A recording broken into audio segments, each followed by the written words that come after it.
ल hello everyone सबैजनालाई स्वागत गर्न चाहन्छु यो हाम्रो युट्युब च्यानलमा र यो युट्युब च्यानलमा चाहिँ हामी तपाईँहरूसँग मिलेर कोडिङ सिक्छौँ है त। कोडिङ सिक्छौँ र त्यसको लागि चाहिँ पहिला सुरुमा म तपाईँहरूलाई के सिकाउँछु भन्दाखेरि पहिला सुरुमा तपाईँहरू क्रोममा जानुहोस् है त। आफ्नो ल्यापटपमा हुनुहुन्छ या कम्प्युटरमा हुनुहुन्छ पहिला सुरुमा तपाईँहरू क्रोममा जानुहोस् अनि तपाईँहरूले एउटा एप्लिकेसन इन्स्टल गर्नुपर्ने हुन्छ है त।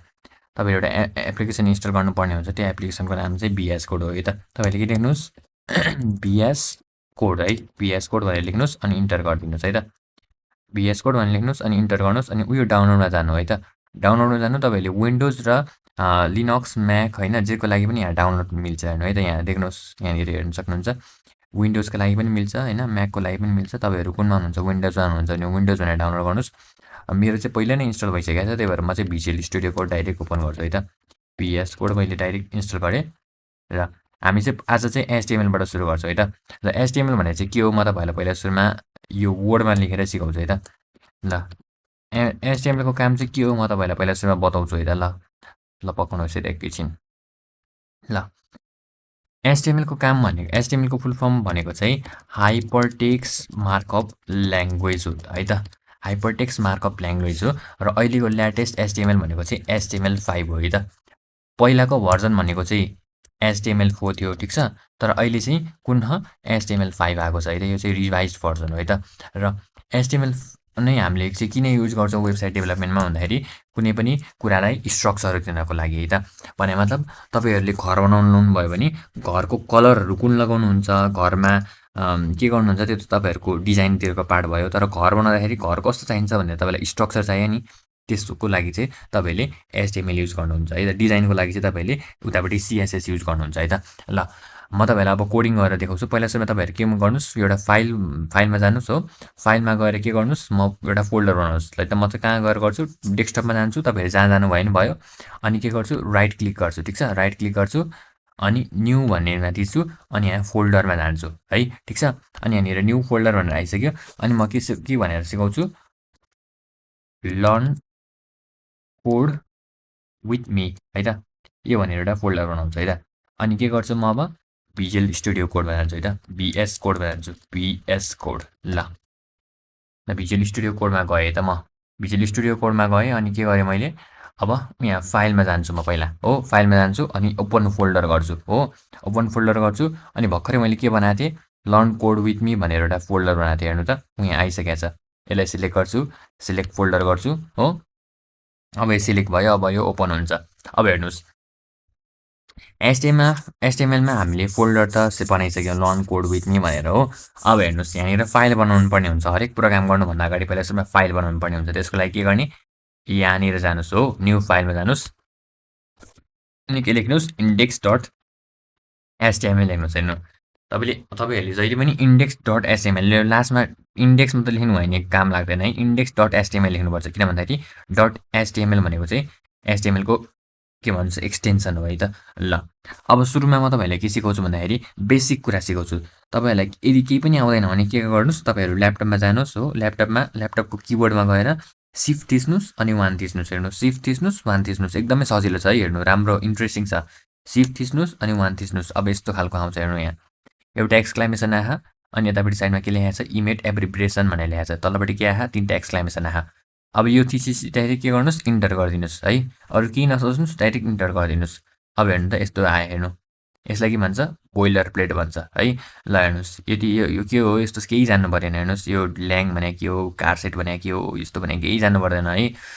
मैले पनि केही थाहा छैन यस्तो बारेमा है। यो बोइलर प्लेट हो भनेर चाहिँ बुझ्नु पऱ्यो सर्टकट हो है त यो। ल तपाईँहरूलाई यदि टाइटल चेन्ज गर्न मन लाग्यो भने तपाईँहरूको यो HTML को प्रोजेक्टको टाइटल चेन्ज गर्नु भने यहाँ यसरी चेन्ज गर्न सक्नुहुन्छ है त। मैले सोभित्र राखेँ त ल। अब आजको यो भिडियोमा चाहिँ म तपाईँलाई एउटा प्याराग्राफ टाइप सिकाउँछु अनि BR ट्याग सिकाउँछु अनि अर्डर लिस्ट सिकाउँछु है त। यति तिनवटा तपाईँलाई सिकाउँछु आजको भिडियोमा है त। ल पहिला सुरुमा चाहिँ हामी प्याराग्राफ ट्यागबाट सिकौँ है त। ल सपोज तपाईँहरूलाई आफ्नो बारेमा केही लेख्न मन लाग्यो अरे हो। जस्तै I am a boy I am 19 years old भनेर एउटा प्याराग्राफ लेख्न मन लाग्यो भने तपाईँले के ट्याग युज गर्छौँ P ट्याग युज गर्छ है त। के गर्नुहोस् यस्तो लेख्नुहोस् P लेख्नुहोस् अनि यस्तो गर्नुहोस् है। अब आफूलाई जे लेख्न मन लाग्छ त्यही लेख्नुहोस्। ल आई एम अ बोय मलाई आलु मनपर्छ जे लेख्न मन लाग्छ लेख्नुहोस् है। ल यो लेख्नुहोस् ठिक छ। अब यो भन्यो भने के हुन्छ अब हेरौँ है त। यहाँ गो लाइभमा थिच्नुहोस् है, तलपट्टि हेर्नु त, गो लाइभमा थिच्नुहोस्। अनि यो हेर्नु त, आई एम अ बोय, मलाई हेलो मनपर्छ भनेर डिस्प्ले भयो है। ल अब तपाईँहरूले फेरि यहीँनिर लेख्न थाल्नुभयो अरे है, मलाई हेलो मनपर्छ पछि फेरि मलाई चिया पनि मनपर्छ भनेर लेख्नुभयो नि। ल अब यो पनि हेर्नुहोस् है त, यो पनि के हुन्छ हेर्नु है त। मैले यहाँनिर यहीँ गएर के अरे यो रन गर्न खोजेँ, हेर्नु है त। यहीँनिर हेर्नु त, आइमा बोय, मलाई आलु मनपर्छ, मलाई चिया पनि मनपर्छ भनेर यो प्रिन्ट भयो हो। तर मलाई चाहिँ यो मलाई चिया पनि मनपर्छ भनेर चाहिँ यो तल लाइनमा प्रिन्ट गर्नुपर्छ भने चाहिँ के गरिदिने यसो सोच्नुहोस् त, के गरिदिने होला यो अघि गरेको है त। ल के गर्ने भन्दाखेरि यो मलाई चिया मनपर्छ छ नि, यस्तो गरिदिनुहोस् है। अघिसम्म कहाँ थियो, यहाँसम्म थियो है। अब के गर्नुहोस्, त्यसको लागि चाहिँ हामीले कुन ट्याग युज गर्छौँ, बिआर या ट्याग युज गर्छौँ है त। बिआर ट्यागको काम के हो, यसले लाइन ब्रेक गर्छ है त। मलाई चिया पनि मन पर्छ, ल ठिक छ। अब यसले लाइन ब्रेक गर्छ है त, मलाई चिया पनि मन पर्छ। ल अब यसले लाइन ब्रेक गरेर देखाउँछ है त, ठिक छ। ल बिआर ट्यागको पनि भयो। अब तपाईँहरूलाई म ओएल ट्यागको सिकाउँछु। ल हेर्नुहोस् है त, ओएल ट्याग भनेको चाहिँ यसको फुल फर्म चाहिँ अर्डर लिस्ट हो है त। ल अर्डर लिस्टले चाहिँ जस्तै तपाईँहरूलाई फ्रुटहरूमा के ल म तपाईँहरूलाई फेरि सिकाउँछु है त, एकैछिन पर्खिनुहोस्। ल सरी है त, हल्का डिस्टर्बेन्स आएर मैले एकछिन यो कम्प्युटर सडनली सट डाउन गरेको थिएँ। फेरि म तपाईँहरूलाई हेर्नुहोस् है त, म अघि नै कोडमा लाग्छु। ल ल हेर्नुहोस् है त, अघि हामीले के गरेको थियौँ, एउटा प्याराग्राफ ट्याग बनाएको थियौँ हो, प्याराग्राफ ट्याग बनाएको थियौँ अघि हो। यो त सायद होइन होला, ल ठिक छ। प्याराग्राफ ट्याग बनाएको थियौँ हो, अनि हामी अर्डर लिस्टको कुरा गर्ने भनेर भनेको थियौँ है। ल अर्डर लिस्टको कुरा गर्ने भनेको थियौँ।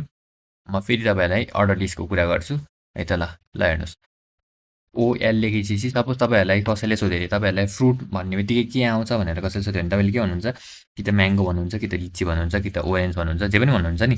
त्यस्तोको लागि तपाईँहरूलाई त लिस्ट चाहियो नि त, आफूलाई मनपर्ने लिस्ट चाहियो नि त। त्यसको लागि के गर्नुहुन्छ, एलआई लेख्नुहुन्छ हो, अनि तपाईँले म्याङ्गो लेख्नु होला हो। अनि अर्को के लेख्नु होला, तपाईँले एउटा ओरेन्ज लेख्नु होला है, ओरेन्ज लेख्नु होला है। अनि अर्को चाहिँ यो एलआईमा के लेख्न सक्नु होला, बनाना लेख्नु होला तपाईँले है। ल यस्तो भनेको चाहिँ के भयो, अर्डर लिस्ट भयो, ठिक छ। यति जान्नुभयो नि पुग्छ अर्डर लिस्टमा। अब म यसलाई डिस्प्ले गरेर गो लाइभ गर्छु, हेर्नु है त। अब यहाँनिर के अरे म्याङ्गो ओरेन्ज बनाना भनेर आयो है त। ल अर्डर लिस्ट यति बुझ्नुभयो हुन्छ। अनि एकछिन अगाडि मैले यहाँनिर एउटा लोरेम समथिङ के लेखेको थिएँ, तपाईँहरूले त्यो पनि देख्नुभयो होला है। त्यसको लागि चाहिँ के गर्ने भन्दाखेरि सपोज हेर्नु त, तपाईँहरूलाई आफ्नो घरको बारेमा डिस्क्राइब गर्न मन लाग्यो अरे हो, अथवा तपाईँहरूलाई स्कुलको बारेमा डिस्क्राइब गर्न मन लाग्यो अरे, त्यतिखेर त तपाईँले कोड गरेर बस्नुहुन्छ। तर तपाईँलाई कहिलेकाहीँ चाहिँ यो एउटा पेज पुरै भर्न मन लाग्यो अरे हो, तर तपाईँहरूसँग लेख्ने टाइम छैन भने तपाईँले के गर्न सक्नुहुन्छ, पी लेख्न सक्नुहुन्छ, लोरेम, अनि के गर्नु, लोरेम लेख्नु होला है, लोरेम लेख्नु होला, अनि 5000 हेर्नु होला, अनि इन्टर गरिदिनु होला है। अब के गरिदिनु, भ्यू गर्नु, वर्ड ड्राइभ गरिदिनु हो।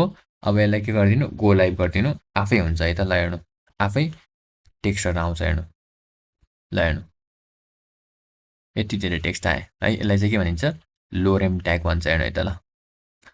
ल आजको भिडियोमा चाहिँ हामी यति नै गर्छौँ। हामीले आज चाहिँ के सिक्यौँ, एउटा प्याराग्राफ सिक्यौँ हो, एउटा बिआर ट्याग सिक्यौँ, एउटा ओएल ट्याग सिक्यौँ हो। अब ओएल ट्यागको पनि एट्रिब्युटहरू हुन्छ, त्यो पनि हामी डिस्क्राइब गर्छौँ भोलिको क्लासमा होइन, नेक्स्ट क्लासमा। अनि अनअर्डर लिस्ट भन्ने पनि हुन्छ होइन, त्यो पनि हामी सिक्छौँ। र यतिन्जेलसम्म हेरिदिनु भयो, त्यसको लागि चाहिँ धेरै धेरै धन्यवाद है। हाम्रो च्यानल नयाँ हुन्छ भने चाहिँ च्यानल सब्सक्राइब गर्नु होला है। हामी सबैजना मिलेर सिकौँ है, फ्रन्ट एन्ड राम्रोसँग गरौँ, अनि फेरि हामी ब्याक एन्डतिर पनि जान्छौँ। मलाई पनि आउँदैन है, म पनि तपाईँहरूलाई सिकाउँदै म पनि सिक्ने प्रयास गरेर हो है त। मलाई जे आउँछ तपाईँहरूलाई भिडियो बनाउँदै सिरिज बनाउँदै सिकाउनु ला हो। ल यतिन्जेलसम्म हेरिदिनु भयो, त्यसको लागि धेरै धेरै धन्यवाद है त।